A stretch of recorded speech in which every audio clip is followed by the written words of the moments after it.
Welcome back, Truth Trekkers. Last time we dug into the heinous actions which led to the starship Voyager becoming, and I must emphasize the quotes here, lost in the Delta Quadrant. Because nothing says trust the government like your own leaders stranding you 70,000 light years from home. If you thought the lies and deceit were seeping out of that story, wait until we dive into the truly reprehensible events of the so-called first mission undertaken by Voyager after they chose not to return home.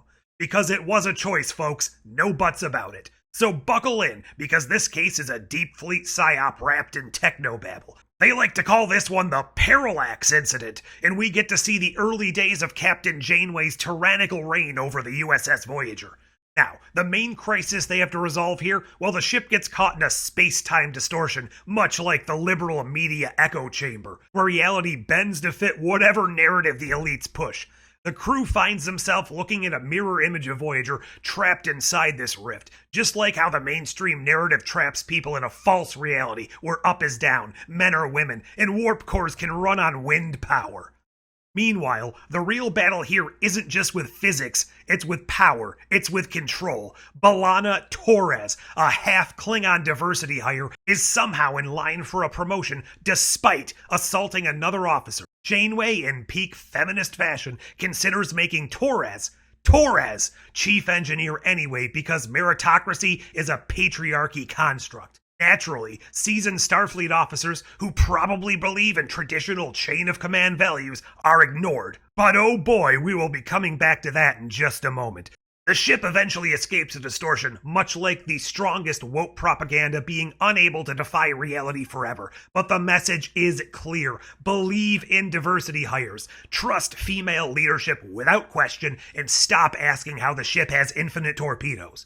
The real story here, folks, and this is a doozy, isn't about some probably fake news anomaly. It's the beginning of a frankly horrific trend that would carry through the entire voyage of this damned crew. The railroading of one Lieutenant Joe Carey. This was not a simple tale of two ships passing in the night, or in this case, one ship passing itself in a quantum rift. In reality, it's a textbook case of elitist oppression, bureaucratic injustice, and the marginalization of hard-working Starfleet officers in favor of radical Maquis agitators. But before we take a deeper look under the covers, or should I say the cover-ups, we need to thank today's sponsor, a truly essential tool in the arsenal of anyone who wants to maintain their freedom. I'm talking about the fine folks over at Chronotonic. Take it away, BR. Chronotonic, take me through the timeline fast. Every gulp a journey, let's make each one last. From the age of dinosaurs to futuristic lands, time travel and refreshment right within my hands. Greetings, temporal tourists and future fanatics.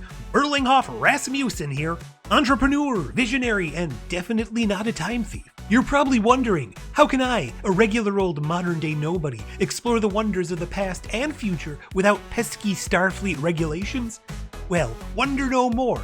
Introducing Chronotonic, the only beverage guaranteed to tickle your taste buds and tinker with the timeline. Now with 100% more paradox. One sip and bam, you're dodging dinosaurs. Another gulp, you're swapping fashion tips with the 33rd century trendsetters. Accidentally erased your own birth? Just sip backwards.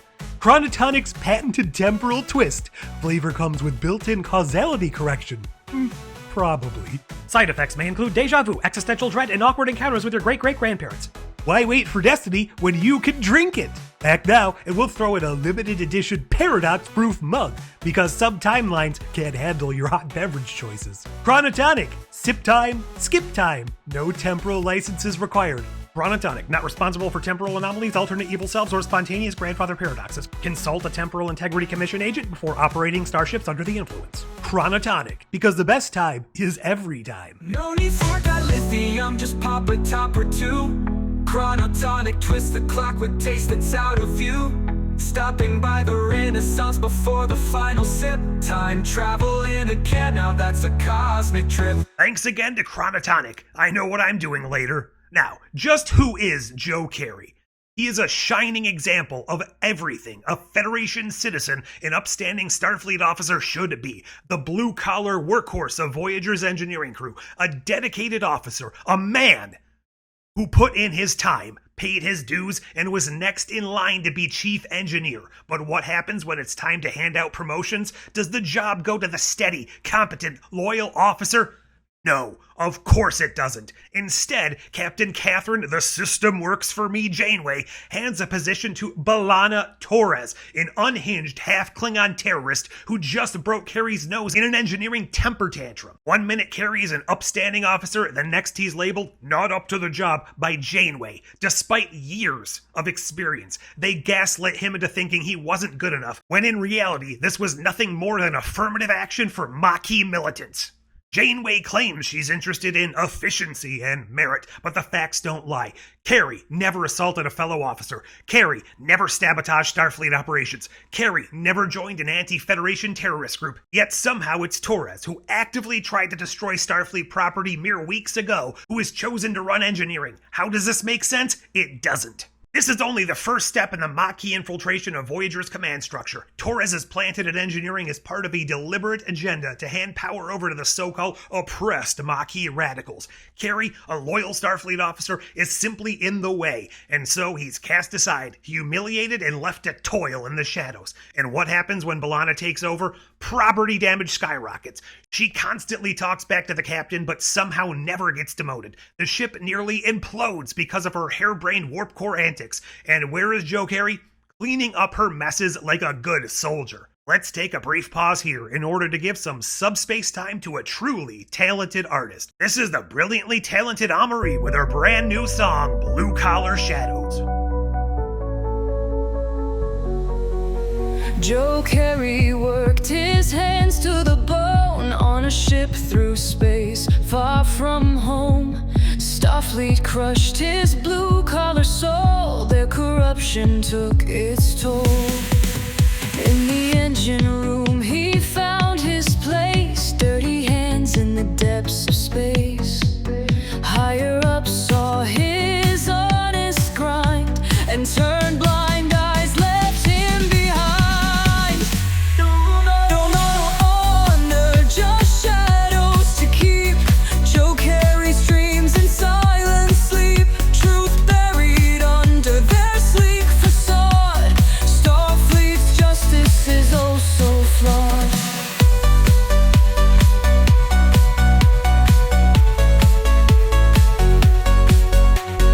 True blue-collar man pushed aside in the dark corridors his pride. He gave his all, they gave him none. In Starfleet's race he never won. He fixed what others dared to break. Starfleet's trust was also fake. In his wrench he put his trust. In their plans he bit the dust. No medal, no honor, just shadows to keep. Joe Carey's dreams in silent sleep. Truth buried under their sleek facade. Starfleet's justice is oh so flawed.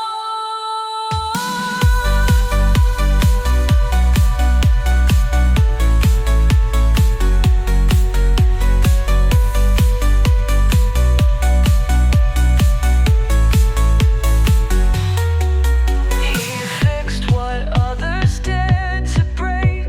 Starfleet's trust was also fake. In his wrench he put his trust. In their plans he bit the dust. Honor, just shadows to keep. Joe Carey's dreams in silent sleep. Truth buried under their sleek facade. Starfleet's justice is oh so flawed.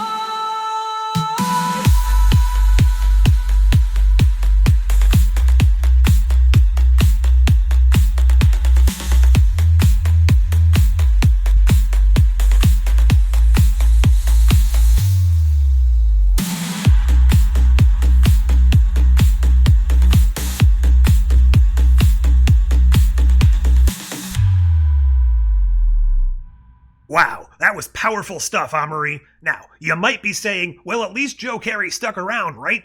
Wrong. The injustices against him don't end here. Over the years, Carey is systematically sidelined and demoted to glorified button pusher, barely taking part in missions or even appearing in Voyager's logs at all. The writing is on the wall. Starfleet's deep space elite have decided he's politically inconvenient. And then, just when you think they might throw him a bone, towards the end of Voyager's time in the DQ, he is coincidentally killed on some planet which just so happens to be the first actual mission this crew has been given by Starfleet in 7 years? Right, okay, we'll get to that at another time though, folks. This is what they don't want you to know. Joe Carey's story is the untold tragedy of Voyager, a tale of deep state betrayal, forced obsolescence, and meritocracy denied. If they can do it to a loyal Starfleet officer, imagine what they can do to you. Stay vigilant and never forget, justice for Joe.